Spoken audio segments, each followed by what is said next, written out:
బంగారం కొనేటప్పుడు హాల్మార్క్ ఉందా లేదా అని చెక్ చేసుకుని కొనమని చెబుతారు నిపుణులు.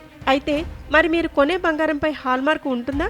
24 క్యారెట్లు, 22 క్యారెట్ల బంగారంపై హాల్మార్క్ ఉండొచ్చు. మరి 18 క్యారెట్ల బంగారం సంగతేంటి? ఈ బంగారానికి హాల్మార్క్ ఉండదా? మీకెప్పుడైనా ఈ అనుమానం వచ్చిందా?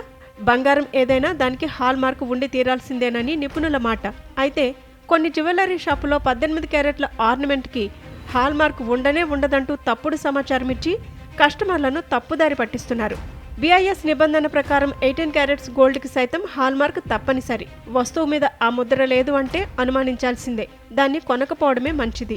జ్యువెలరీ షాపులో హాల్మార్క్ మోసాలు ఎలా జరుగుతున్నాయో ఈ కథను మీకు తెలియజేస్తుంది. సికింద్రాబాద్లోని జనరల్ బజార్లో ఓ షాపులోకి వెళ్లి 18 క్యారెట్ల గోల్డ్ చైన్ కావాలి అని, అది కూడా హాల్మార్క్ ఉండేదే కావాలి అని ఓ కస్టమర్ అడిగితే అతడు చెప్పిన సమాధానం ఏంటంటే 18 క్యారెట్ల గోల్డ్కి అసలు హాల్మార్కే ఉండదని.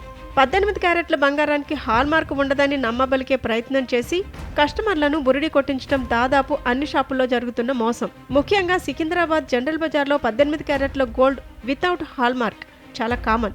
అందుకే ఈ బంగారాన్ని కొని మోసపోకుండా వీలైనంత వరకు 22 క్యారెట్స్ గోల్డే కొనండి అని కస్టమర్లకే అడ్వైజ్ ఇస్తున్నారంటే అక్కడ మోసం ఏ స్థాయిలో జరుగుతుందో అర్థం చేసుకోవచ్చు.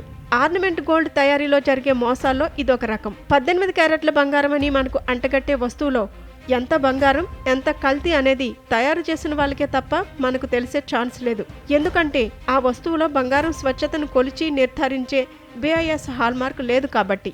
ఒకవేళ హాల్మార్క్ను లైట్ తీసుకుని వస్తువు కొంటే కొన్ని రోజులకు ఆ బంగారు రంగు మారుతుంది. దానిని మరో షాపులో అమ్ముదామనుకున్నా తీసుకోరు. కొన్న చోట అమ్ముదామని వెళితే గిట్టుబాటు ధర రాదు. అప్పుడు మోసపోయామని లబోదిబ్బమన్న ప్రయోజనం ఉండదు. ఇటువంటి మోసాలకు ఎక్కువగా గురయ్యేది ఎక్కువగా దిగువ మధ్య తరగతి వల్లే కావడం బాధాకరం.